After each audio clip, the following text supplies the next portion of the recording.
بسم اللہ الرحمن الرحیم۔ ربی شرح لی صدری ویسر لی امری واحلل عقدۃ من لسانی یفقہوا قولی۔ ربی زدنی علما۔ اللہم انی اسألک المعافاۃ فی الدنیا والآخرہ۔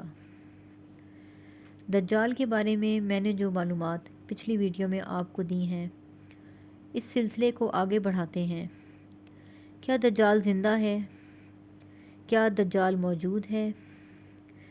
صحیح مسلم کی حدیث ہے کہ فاطمہ بن قیس کہتی ہیں، ایک مرتبہ نبی کریم صلی اللہ علیہ وآلہ وسلم مسجد میں نماز پڑھا کر فارغ ہوئے اور آپ صلی اللہ علیہ وآلہ وسلم منبر پر تشریف لائے اور لوگوں سے فرمایا کہ ہر بندہ اپنی جگہ پر بیٹھا رہے، اور پھر لوگوں سے کہا کہ میں نے تم لوگوں کو بیٹھنے کے لیے کیوں کہا ہے؟ میں نے اس لیے کہا ہے تاکہ میں تمہیں تمیم داری کا واقعہ سنا دوں۔ تمیم داری رضی اللہ عنہ عیسائی تھے۔ رسول اللہ صلی اللہ علیہ وآلہ وسلم کہتے ہیں کہ وہ میرے ہاتھ پر بیعت کر کے مسلمان ہو چکے ہیں۔ تمیم داری اپنا واقعہ بیان کرتے ہیں، انہوں نے مجھ سے بیان کیا، رسول اللہ نے فرمایا کہ تمیم داری کہتے ہیں کہ وہ لخم اور جذام کے قبیلے کے 30 آدمیوں کے ساتھ بحری جہاز میں سوار تھے۔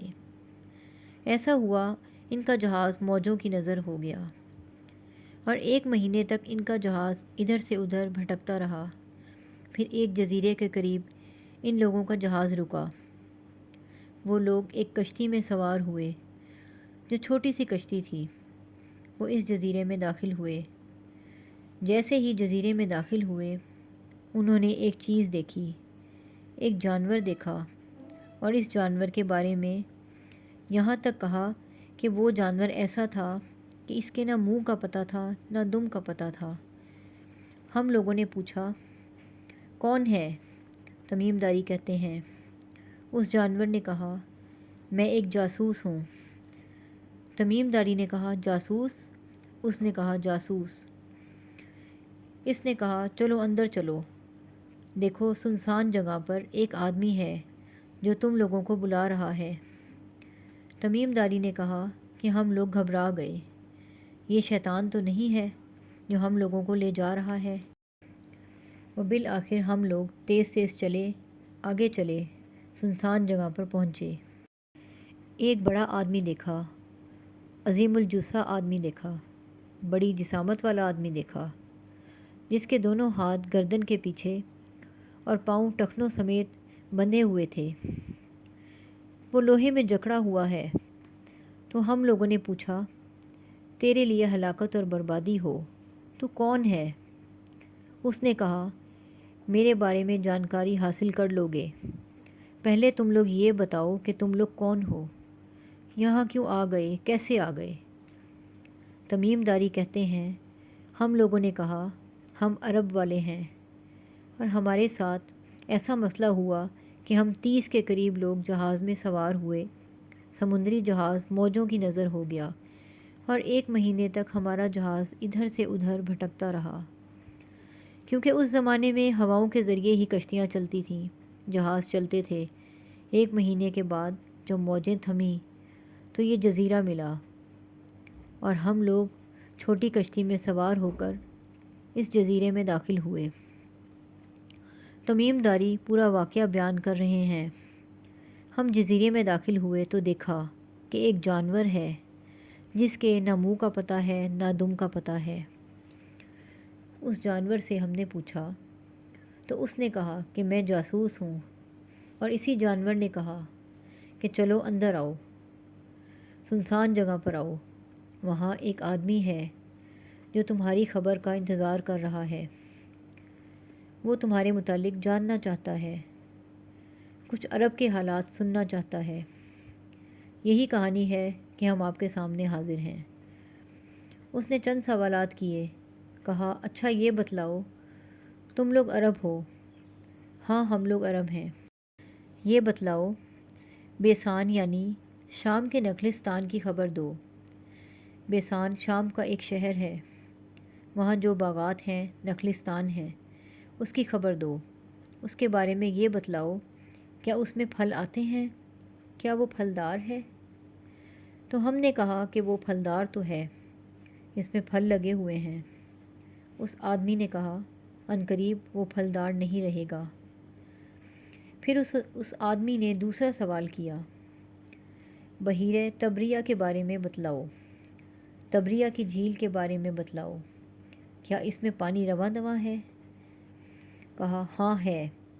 کہا ایک وقت ایسا آئے گا کہ اس میں پانی نہیں رہے گا، خشک ہو جائے گا، سوکھ جائے گا۔ پھر اس نے تیسرا سوال کیا، زغر شام کا ایک شہر ہے، اس کے چشمے کے بارے میں بتاؤ۔ تمیم داری کہتے ہیں کہ جب اس نے یہ پوچھا تو ہم لوگوں نے کہا، ہاں اس کو تو ہم جانتے ہیں۔ اس نے کہا، کیا اس کے اندر پانی ہے؟ کہا ہاں پانی تو ہے۔ کیا لوگ کھیتی باڑی کرتے ہیں؟ ہم نے کہا ہاں لوگ کھیتی باڑی تو کرتے ہیں، اس کے پانی کا استعمال کرتے ہیں۔ اس نے کہا عنقریب وہ وقت آئے گا، اس کے اندر پانی نہیں رہے گا، پانی ختم ہو جائے گا، زغر کا چشمہ خشک ہو جائے گا، اس کے اندر پانی نہیں رہے گا۔ اسی طرح اس نے پوچھا، عرب کے امی نبی کے بارے میں بتاؤ، کیا وہ مکہ سے ہجرت کر کے مدینہ جا چکے ہیں؟ ہاں ہاں جا چکے ہیں۔ پھر پوچھا، عرب والوں نے ان کے ساتھ کیا کیا؟ کیا عرب والوں نے ان کے ساتھ لڑائی کی؟ ہم نے کہا ہاں انہوں نے لڑائی کی۔ پھر اس نے پوچھا، آخر کیا انجام ہوا؟ تمیم داری نے کہا کہ وہ نبی سب پر غالب آ گیا۔ اس آدمی نے کہا کہ آخر ان لوگوں نے کیا کیا؟ لوگوں کو تو چاہیے تھا کہ ان کی بات مان لیتے۔ اتنے سوالات جب اس نے کیے، تمیم داری کہتے ہیں پھر اس کے بعد وہ آدمی جس کا ہاتھ جکڑا ہوا تھا اور پاؤں بندھے ہوئے تھے، اس آدمی نے کہا، سنو سنو میرے بارے میں بتاتا ہوں، میں مسیح دجال ہوں۔ عنقریب ہے کہ مجھے اجازت دی جائے گی اور میں خروج کروں گا، میں نکلوں گا اور دنیا کے اندر 40 دن رہوں گا، پوری دنیا کی سیر کروں گا۔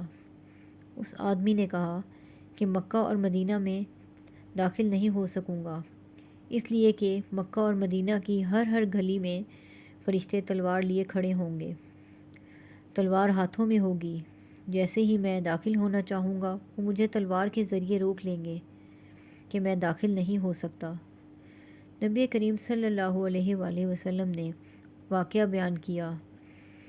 اس آدمی نے یہ بھی کہا کہ میں مدینہ میں بھی داخل نہیں ہو سکوں گا، مدینہ میں بھی میرا داخلہ نہیں ہو سکے گا۔ نبی کریم صلی اللہ علیہ وآلہ وسلم نے اپنی لاٹھی ممبر پر 3 مرتبہ کھٹکھٹائی، اپنی لاٹھی سے ممبر پر ٹھوکا اور کہا، یہ مدینہ ہے، یہ مدینہ ہے، یہ مدینہ ہے، یہ وہی مدینہ ہے جس کے اندر دجال نہیں آ سکے گا، داخل نہیں ہو سکے گا۔ پھر نبی کریم صلی اللہ علیہ وآلہ وسلم نے فرمایا، سنو، کیا میں تم لوگوں کو اس جیسی باتیں پہلے نہیں بتاتا تھا؟ مجھے تو خوشی ہو رہی ہے اور میں خوش ہو رہا ہوں، کیونکہ تمیم داری نے جو واقعہ سنایا ہے بالکل ویسی ہی بات میں تم لوگوں کو بتایا کرتا تھا۔ میری اور ان کی باتیں مل رہی ہیں، میری اور ان کی باتیں ایک ساتھ جمع ہو رہی ہیں، اور جو باتیں میں بیان کرتا تھا انہوں نے بھی وہی باتیں بیان کی، مجھے خوشی ہوئی۔ تمیم داری کی یہ بات سن کر نبی کریم صلی اللہ علیہ وآلہ وسلم نے فرمایا، وہ دریائے شام میں نہیں ہے، وہ دریائے یمن میں بھی نہیں ہے، بلکہ وہ مشرق کی طرف ہے۔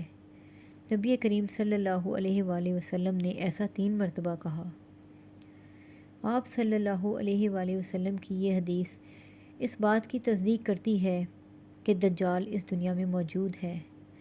کہاں ہے؟ مشرق کی طرف ہے، شام کے دریا میں نہیں ہے، یمن کے دریا میں بھی نہیں ہے، بلکہ مشرق کی طرف کسی دریا میں ہے۔ اس کا علم صرف اور صرف اللہ کو ہے، کسی اور کو نہیں ہے۔ کچھ لوگ ایسے بھی ہیں جو نبی کریم صلی اللہ علیہ وآلہ وسلم کی اس حدیث کا انکار کرتے ہیں، جبکہ یہ حدیث ہے۔ اور ہم مسلمانوں کا یہ شیوا ہونا چاہیے کہ مسلمان اس پر ایمان رکھیں۔ مومنوں کا شیوا یہی ہے کہ نبی کریم صلی اللہ علیہ وآلہ وسلم کی کسی بھی بات کا انکار نہیں کرتے، اس پر ایمان رکھتے ہیں اور اس کے بارے میں جانتے ہیں۔ یہ بھی کہا جاتا ہے کہ دوبارہ اس کے ڈھونڈنے کی کوشش کی گئی کہ وہ آدمی کہاں ہے، پھر وہ آدمی کسی بھی صحابی کو نہ ملا، لیکن اتنا تو ہے کہ وہ مشرق کی طرف ہے۔ اللہ تعالی ہمیں دجال کے شر سے اور فتنے سے محفوظ رکھے، آمین۔